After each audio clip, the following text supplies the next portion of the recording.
IVM. People with good credit score, CRED has some rewards for you. A credit card payment platform, the CRED app basically rewards you for paying your bills on time. If you have a credit score of 750 or above and have a credit card, download the CRED app to make your credit card payment experience rewarding. You will get reminders, statement analysis to know about hidden charges and even get credit coins every time you pay your bill. You can use these coins to avail jackpots and cashbacks on the app and even get discounts on their hand-picked curation of electronics, food and beverages, luxury travel and many more offers. So brought to you by CRED, the most rewarding credit card bill payments app, and powered by Quartr. I am your host, Anupam Gupta, B50 on Twitter, and this is one of those specials where we talk about a very interesting product. Right now, I'm sure maybe there are some of you out there who say, I want to retire and live on a farm. Well, this episode is exactly that. Managed farmlands. Okay, think of it as part of real estate, and we have done real estate in the past. This is a very interesting niche product. My guest, Sunith Reddy, Chief Eco Officer at Beforest. We'll be talking about how managed farmlands work and what Beforest is all about right after this short CRED convenience. $100. That's all it takes to begin your journey with Bitcoin and Ethereum. No, really. With CoinSwitch, you can start investing in over 100 cryptocurrencies with just 100 rupees. On top of that, there are zero charges for deposits and withdrawals, so you can trade, buy, sell, however and whenever you want. All of this, plus their extremely intuitive interface, makes CoinSwitch the perfect app for beginners in the crypto space. But don't take my word for it. Just download CoinSwitch for free and try it out for yourself. If you'd like more information on cryptocurrencies, tune into a show about crypto with me, Rohan Joshi, my new adventure on IVM podcasts. CoinSwitch, kuch to badlega. And welcome back to this episode of Paisa Vaisa, folks. Usual disclaimer when it comes to new financial products. Please do your own research. This is a podcast. We're going to talk a lot about Beforest, but remember, it's not an advisory. So please do your own research on any financial product, not just this. Okay. So with that out of the way, Sunith, welcome to Paisa Vaisa. Thank you so much for doing this for our listeners. Thanks, Anupam. Thanks for having me on the show. Great. Sunith, let's jump straight into it. Please explain to our listeners what exactly Beforest is and what it offers. Sure. You must have noticed that almost everyone in an urban center, be it any metro in the country, has expressed at some point the same common threads of complaints, like the air is too polluted, or a shortage of water supply in summers, flooding during monsoons. So these kind of common threads sort of started making us think, can we do something systemically different?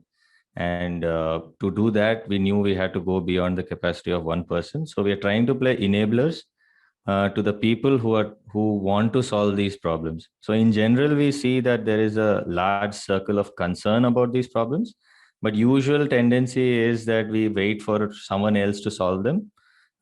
Within this circle of concern lies a circle of action as well, which is much smaller, but it is those people who are looking to solve it for themselves also. A lot of people have the intent, they probably don't have the know-how or the time or the bandwidth in life to do these things. And we are trying to play this enabler where we sort out the day-to-day problems, plan the infrastructure, get the right landscape in place, create this entire farm community that is thinking of societies and communities differently. Food secure, water secure, and power secure is our mantra. We're trying to set this up for these people who are trying to solve the problems for themselves. So, okay, let me understand maybe, how the entire process works, maybe in a few steps, right? So first question out there obviously is, do you have a selection procedure or a minimum investment amount? Because this is a fairly new thing. People usually, if they go to buy a house, they'll pay a down amount, they'll take a loan, and that's a fairly well-known thing. Yours is a new product. So just walk us through step by step how the process works, say from selecting people, minimum investment amount, sign-ups, and maybe if you can just give an idea to our listeners about the properties that are already there.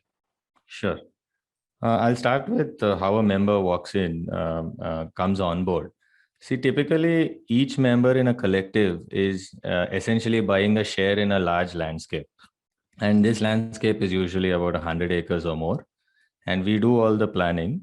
Now, what this means is when we are looking at this landscape, we are trying to see how much land is required to support each of these families. We call that the carrying capacity. That carrying capacity, sometimes it is an acre and a half or 2 acres.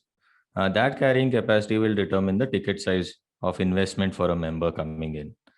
So usually a family of four, most locations in India is supported anywhere between an acre to 2.5 acres. That's typically what it works out to. We sort of add a buffer in, and looking at the farm economics and trying to make the farm viable, we have to fit it within that 50 to 70 lakh price point, where the land price itself is about a 1/3 of that. Beyond that, we feel our economics of a farm don't work. It becomes a speculative investment. So we try to stick around this price point. Now, when a member comes in, we have our very intimate conversations, long conversations about what their motivations are, what they have done in their past life, why they want to be a part of this collective. All we are trying to assess is, this person we are talking to is genuinely interested in farming, in a sustainable life, and is he open to these new techniques and methods that we are trying to conceive of? So typically we have an interview process, if you want to call it that, where I myself have 4 to 5 conversations with each of these people. And before that, a sales onboarding team also has these same conversations. And normally 1 in every 7 members comes through. And it's not like it's a rejection. It's just that we don't think it's a culture fit. And we are very particular about that. Now, once they come in, depending on which state we are doing it, I can explain it taking the example of our Coorg collective.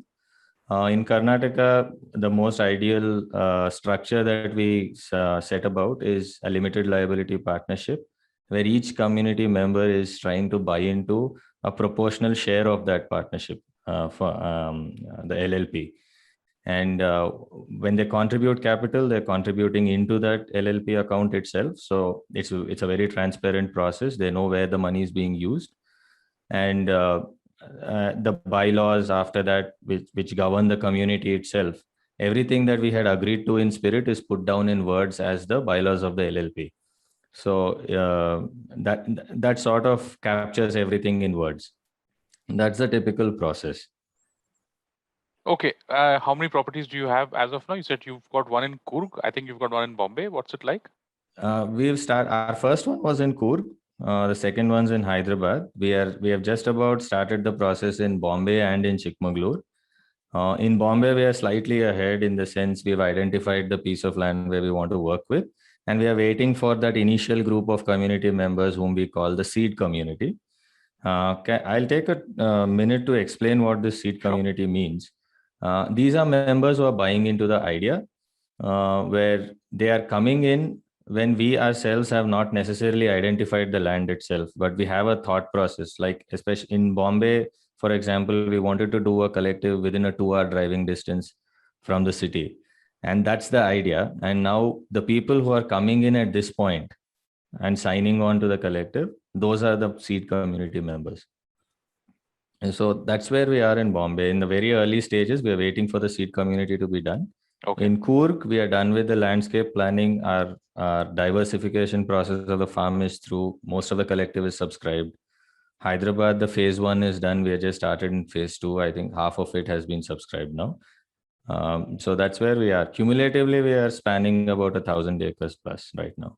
How old are you? I mean, how old is Beforest? When did you guys start it? It sounds like a very mature product. This is not something for 25-year-olds. Typically, you would expect families, people who've had some amount of experience with either investing or with real estate. So when did you guys start this?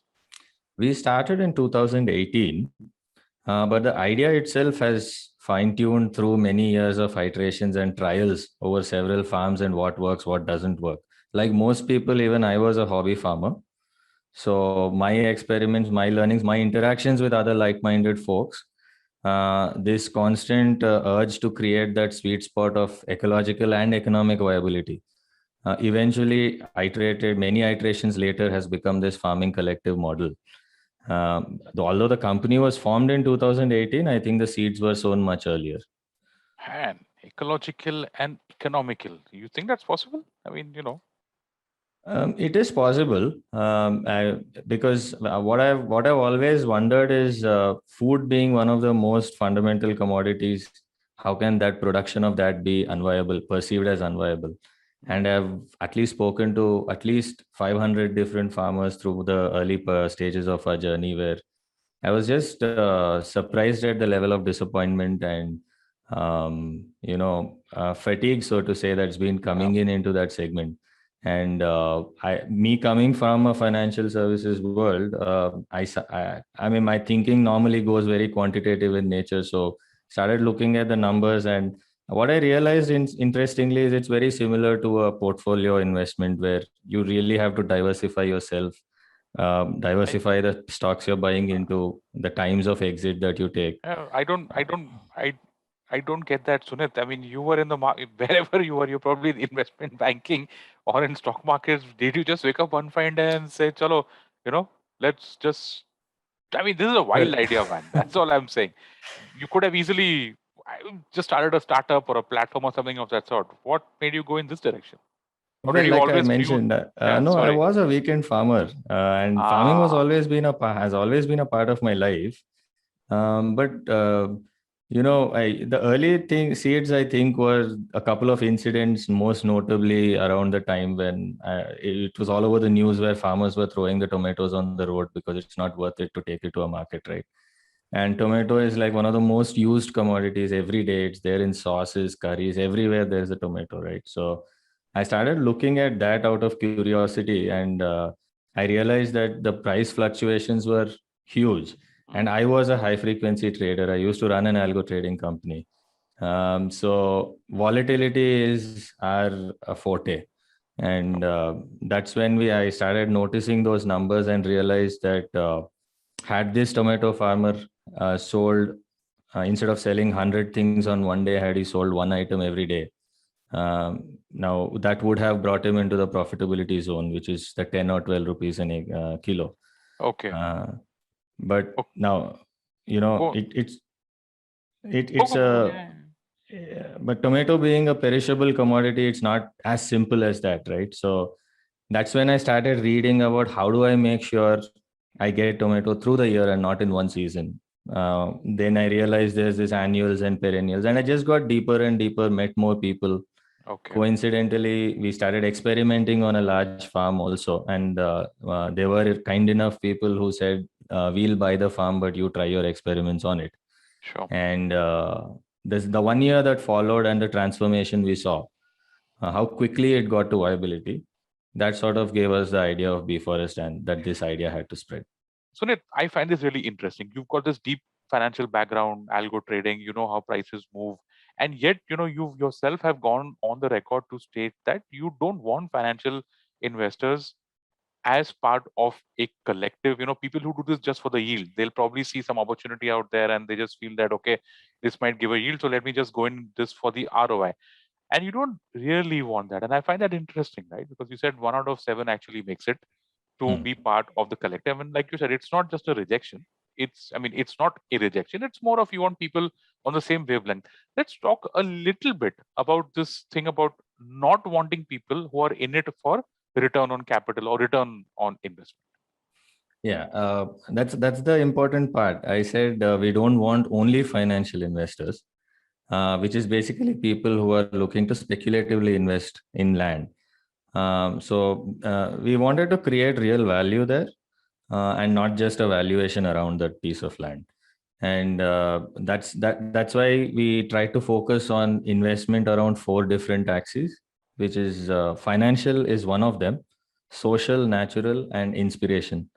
And we are really inspired by this philosophy of returns called the 4 returns framework, which was devised by a company called Commonlands. And that we are adopting that to an Indian context. And that's where we feel that real viability lies around products that can address all 4 parts of this. We want to increase the natural capital as we go. We want to increase our social capital also. We want to inspire people along the way and make money in the process. Now, when you want to do all 4, it typically is a long-term investment, so to say. You have to start thinking generationally, 10 to 15-year horizon, and not a quarterly result thing. And it's not possible to create natural capital in 3 months. So that's why we want the right set of people who understand that thesis and allow us that time frame to really come up with it. I want to just give a small example here to just put the focus back on why we think natural capital is so important. It is not some tree hugging philosophy we are talking about. In our initial studies, we were really surprised to find out that in Deccan Plateau, for example, soil carbon content has dropped over the last 40 years from 3% by weight to 0.3%. That's a 90% loss. Now, what it really means, why should we care about something like this, is every 1% of soil carbon increase is around 700,000 liters of additional water access every acre.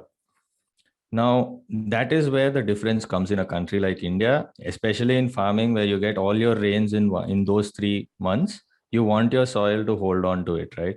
And most urban centers are suffering from that.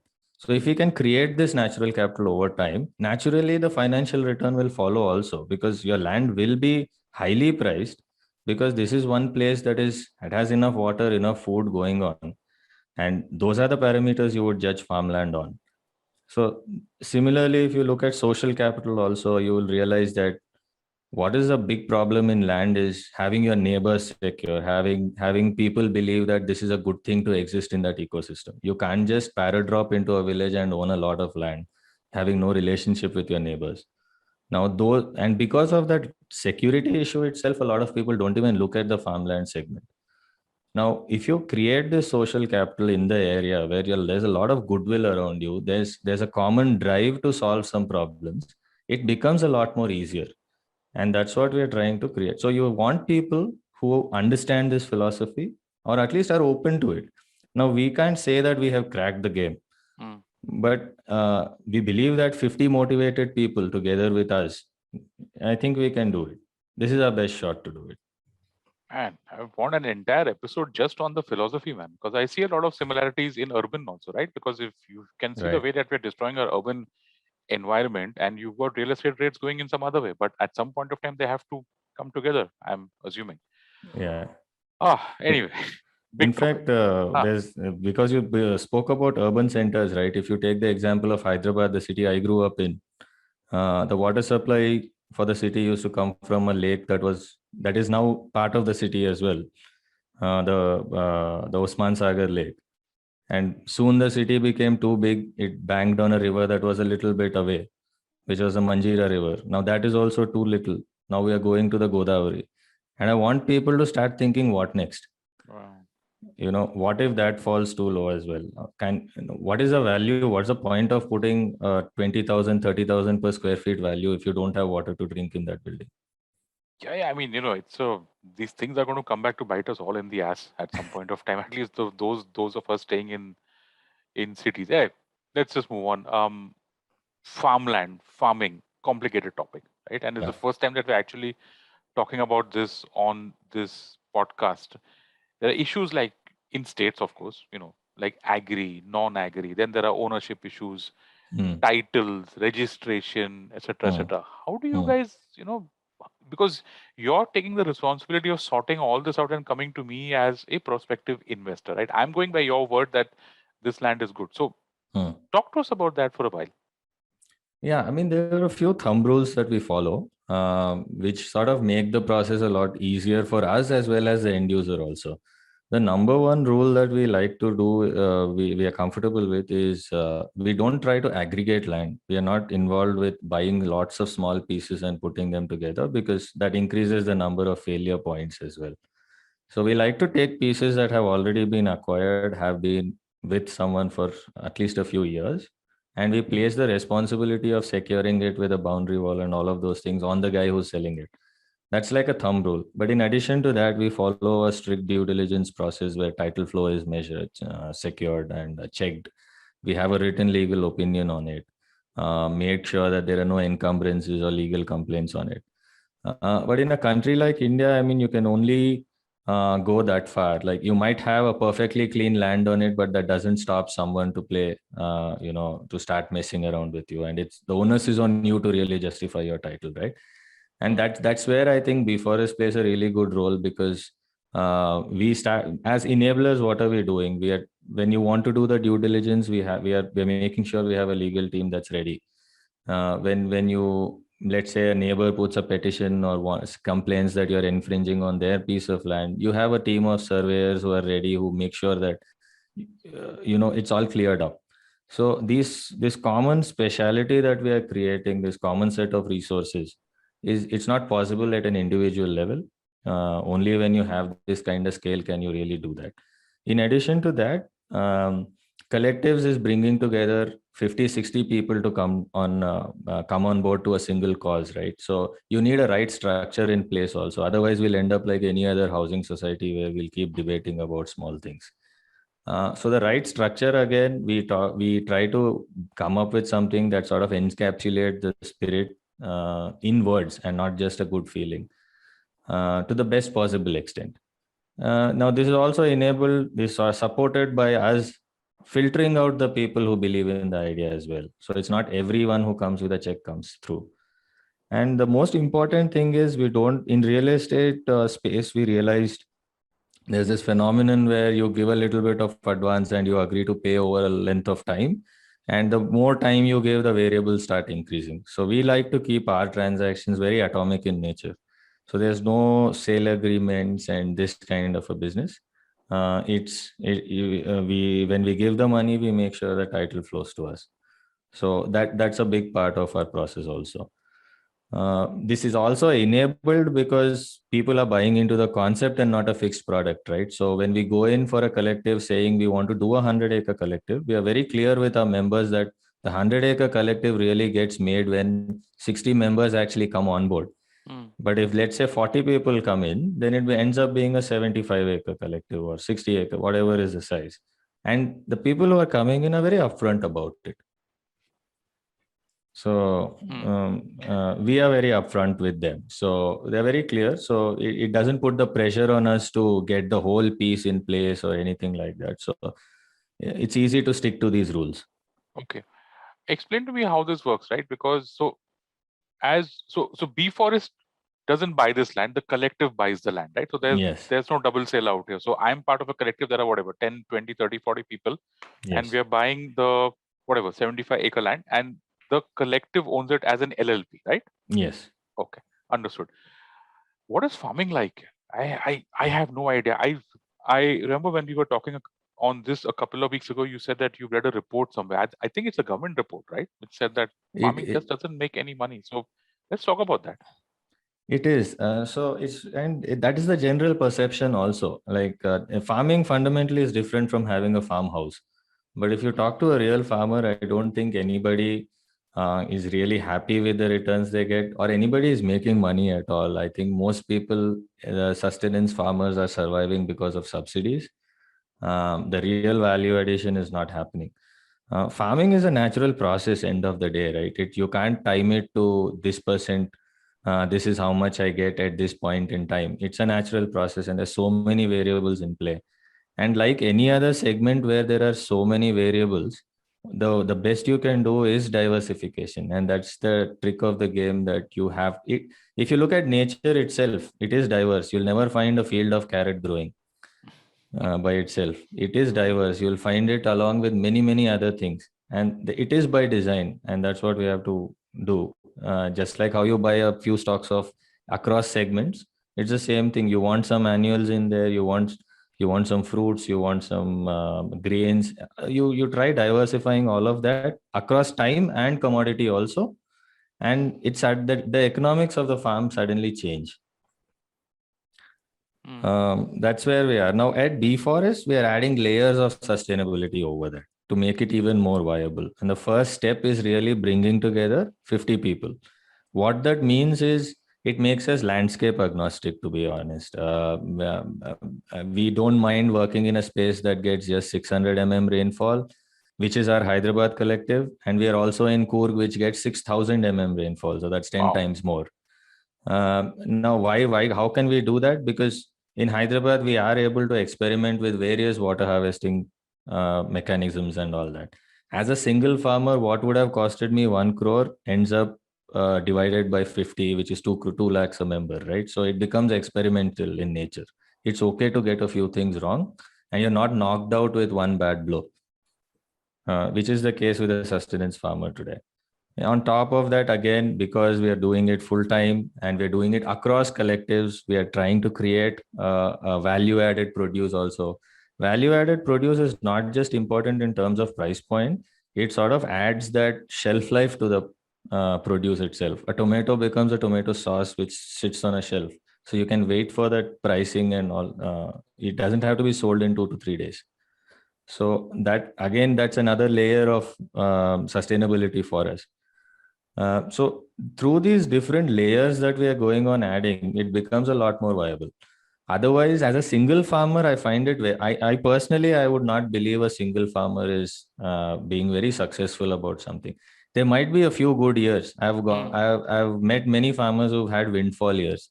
So there was a papaya farmer whom I had met in Hyderabad who had made a lot of money, a few crores from his 30-acre farm. Then I met him 5 years later. I asked him, "What were you doing?" And he said, "I'm not growing papaya anymore. There's just too much pests now." Now, why did that happen? Because he's growing the same thing over and over and over. So he's prone to those pest attacks. He's not diversifying anymore, right? So if you look at a long enough horizon, it's tough to do it as an individual farmer.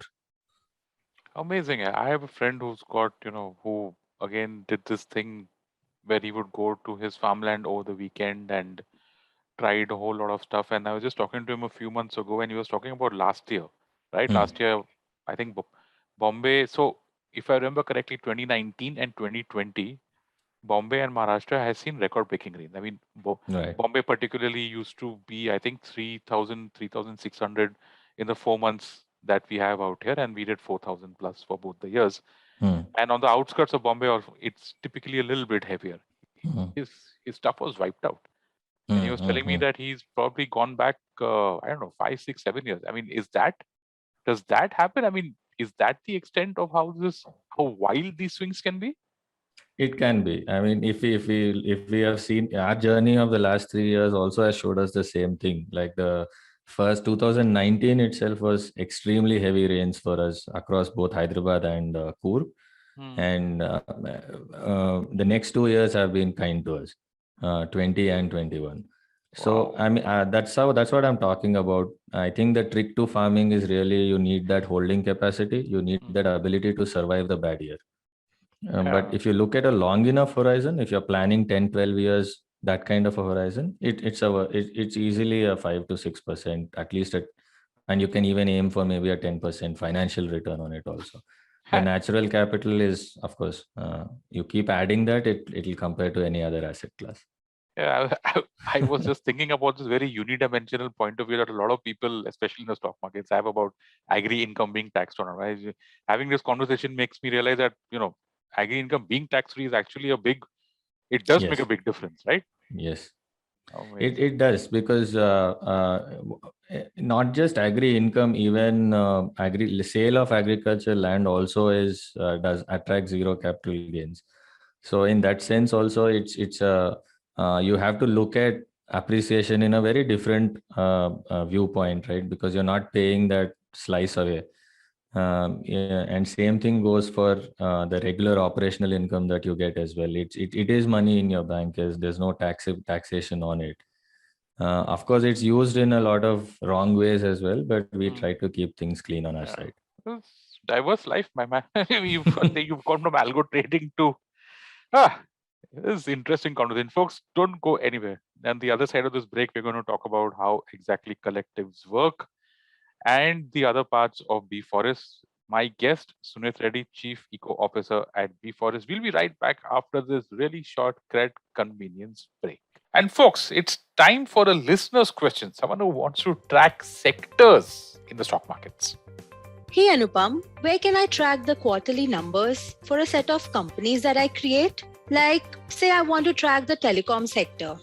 I'll tell you what, check out the Quartr app. First, you would want to make a list of companies that are there in the telecom sector, like Bharti or Vodafone, etc., and then maybe if you want to add some equipment suppliers there, and let's say that you have a set of 5 or 10 companies that are there in the telecom sector, make a list of that and check out the Quartr app, right? The app lets you make favorites and put them into one section within the app, and then you can track the quarterly numbers for all these companies within the Quartr app. All the earnings table and investor presentations and conference calls, annual reports, all of that stuff within the Quartr app. That's Quartr. That's a Quartr app. And welcome back to this episode of Paisa Vaisa, folks.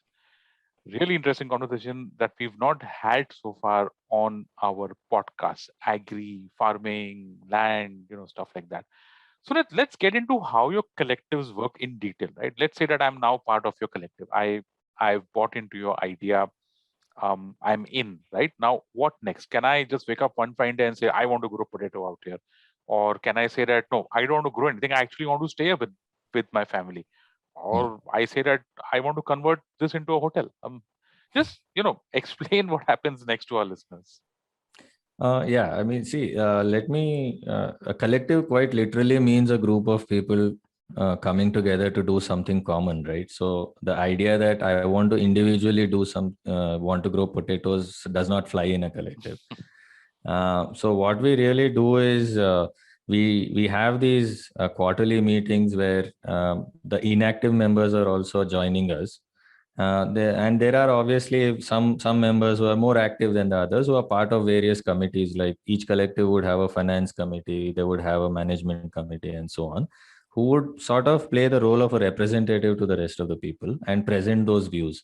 Now, Beforest is more like a CEO to the place, and the members own the place. So as the promoter, you can be as involved as you want, or you can sit back and let us run the show. That's what typically happens.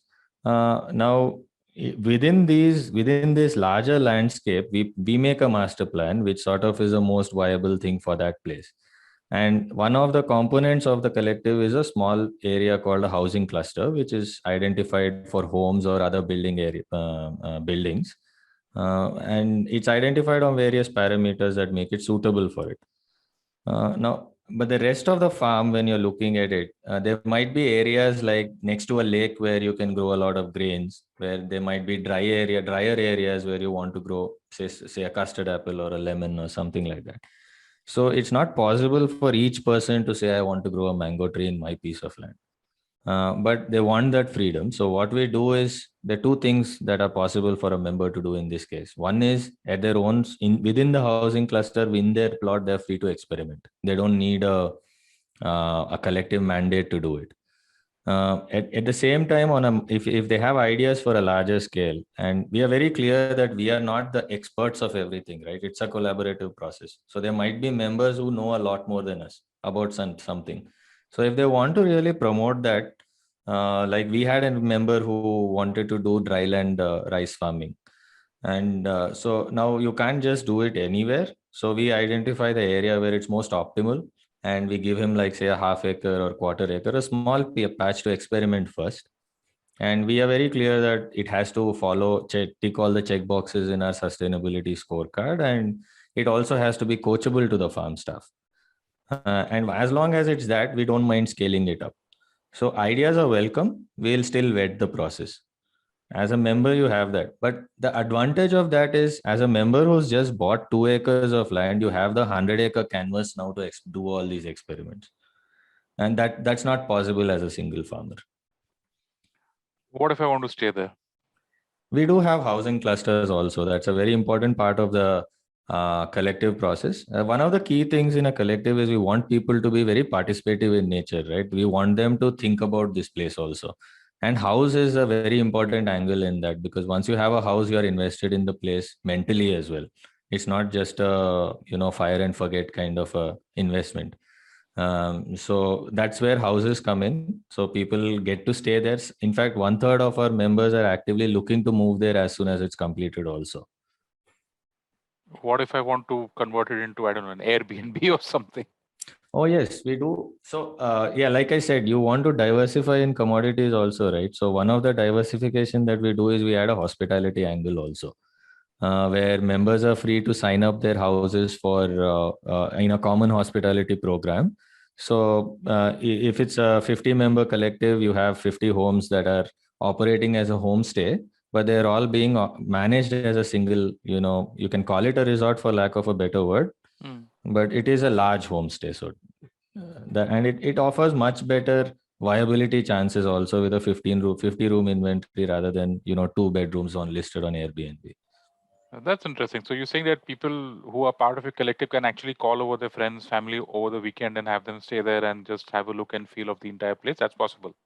That's absolutely possible. In fact, a lot of members go for a smaller house, which reduces the footprint because now you have the option of taking the neighbor's house also when it's empty as hospitality, right? You can use that as your guest house. So you don't need to plan a big 4-bedroom house for that one-off occasion where you would call your friends. So it's economical for the end user also. Very interesting. Okay, now you've got an agri-produce company also called Bewild. Yes. I'm guessing all the delicious coffee from your Pumali estate in Yes. Coorg is available to buy. I had a look at the website and I was like, man, this looks seriously good. Tell Yeah. us about how your arrangement between Beforest and Bewild works, and how does this arrangement impact me as part of your collective?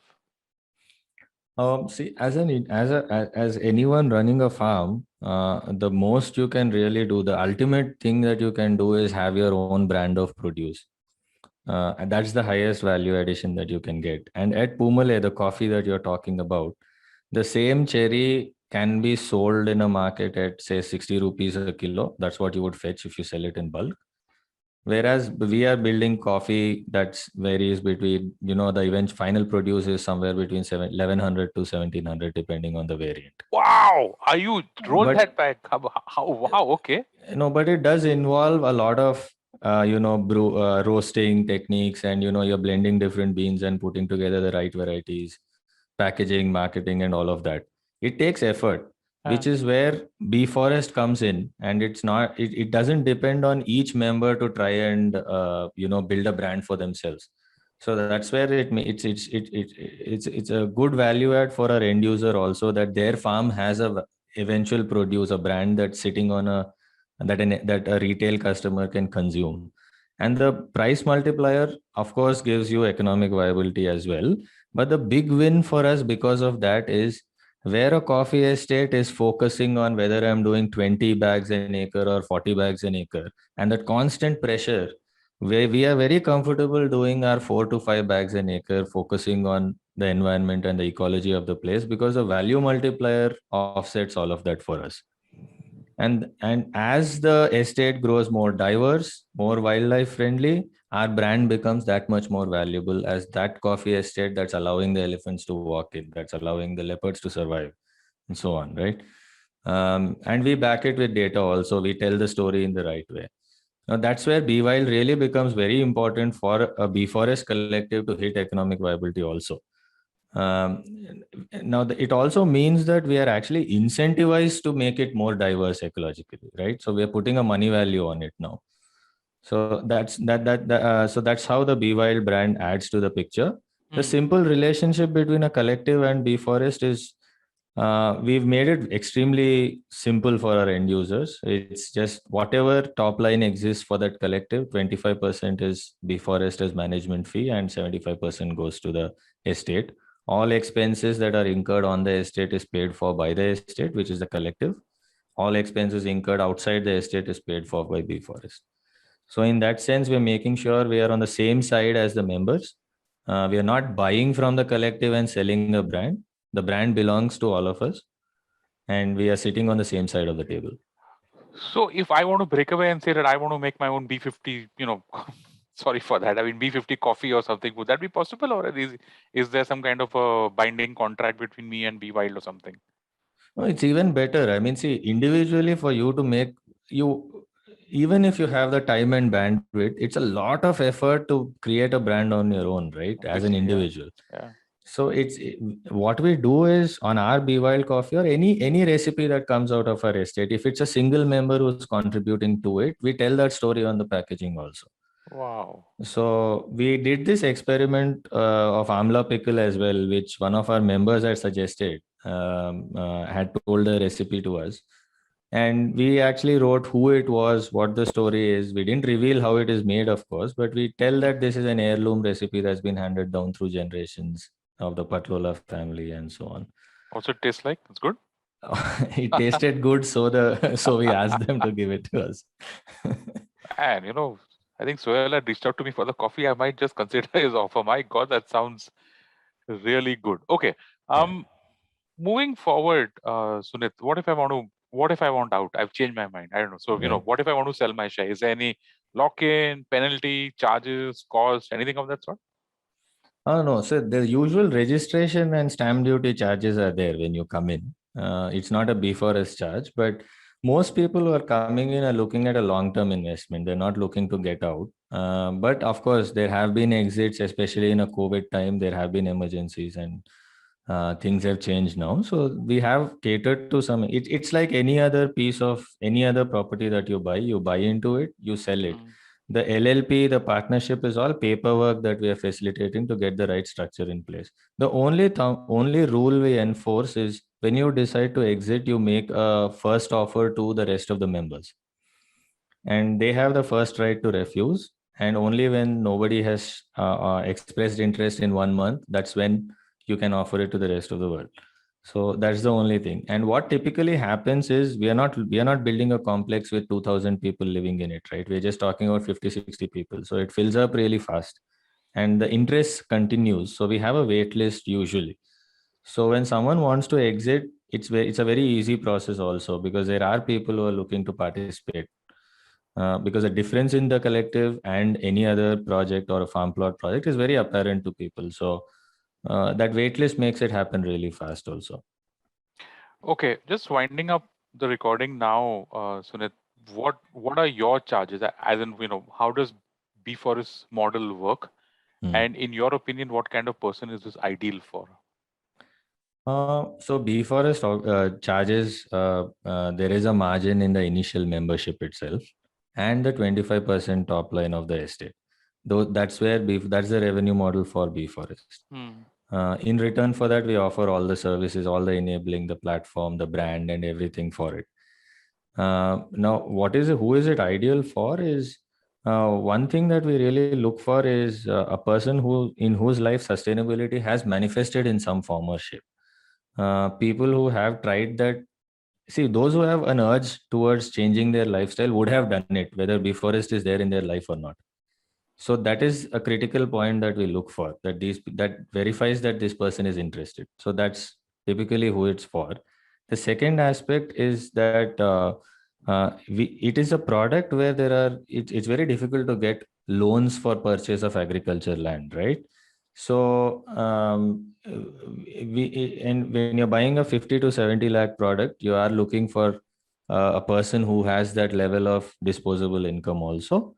Of course, it's not all at once. It's spread out over 2 years and so on. But that's the typical income segment that we are talking about. And beyond that, we don't have a particular, we are not a collective where it's only techies who come or only business families who come. There's nothing like that. It's a very even spread. There is a lot of diversity, and that's about it, I think. Yeah.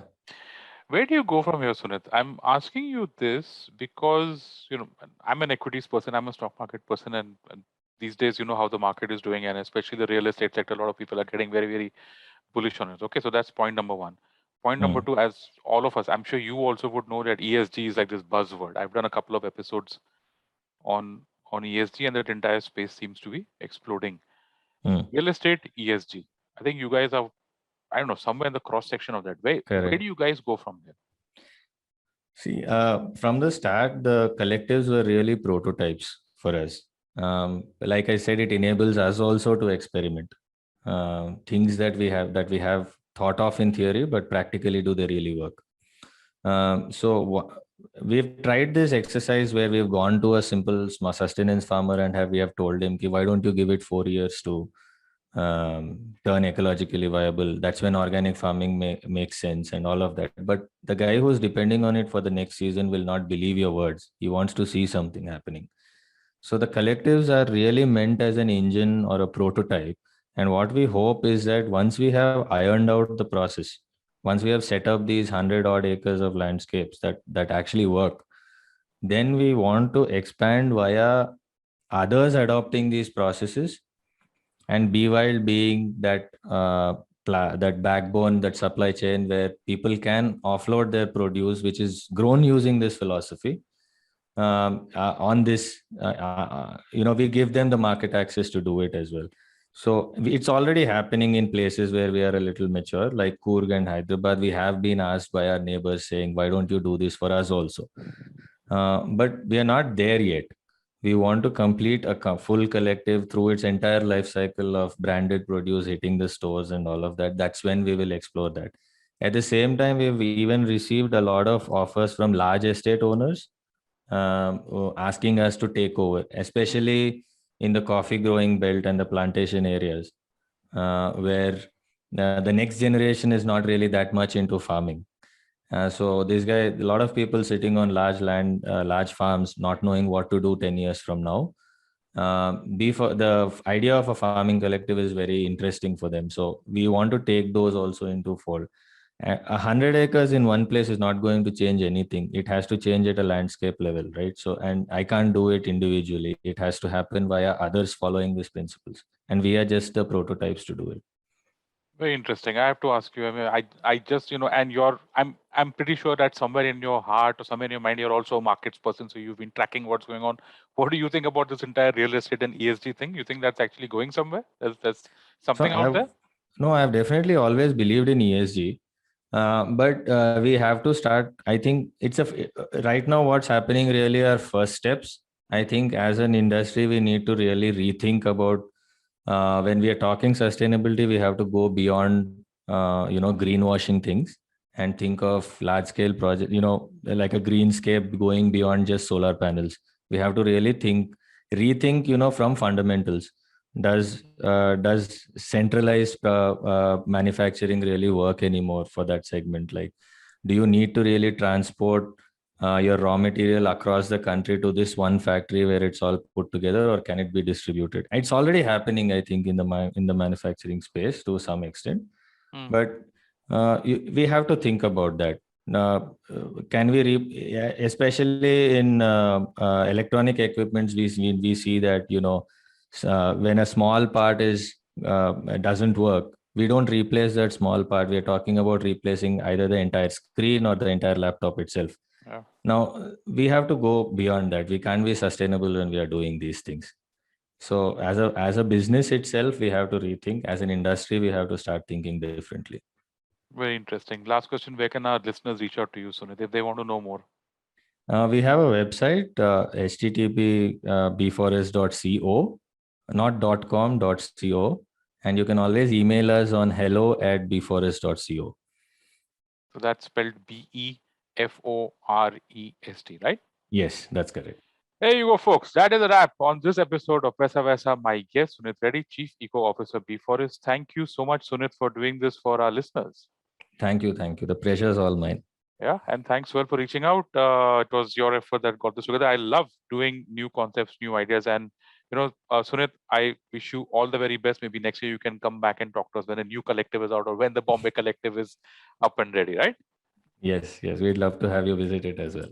Fantastic, folks. There you go. That's a wrap on this episode of Paisa Vaisa. And now the CRED privilege tip of the week. Folks, if you're investing in shares, equities, you should understand what corporate actions are. That's stuff like dividends, splits, bonus shares, buybacks, rights issues. Keep track of all the corporate action that's happening in the stocks that you own. For example, did you miss out on a dividend? Did the dividend come into your bank account? To do that, get in touch with your broker or get in touch with the company in case you have a problem. That, folks, is your CRED privilege tip of the week. And thank you, listeners, for listening to this episode. If you're enjoying this show, please do share it with your friends, family, and people that you know. That would be really helpful for us. You can listen to this show and other interesting shows on the IVM Podcast app or ivmpodcast.com. You can also follow us on our social media. We are IVM Podcast on Twitter and Instagram. And if you want to reach out to me, I'm your host, Anupam Gupta, B50 on Twitter and B_50 on Instagram. Thank you so much for listening to Paisa Vaisa, presented by CRED, the most rewarding credit card bill payments app, and powered by Quartr.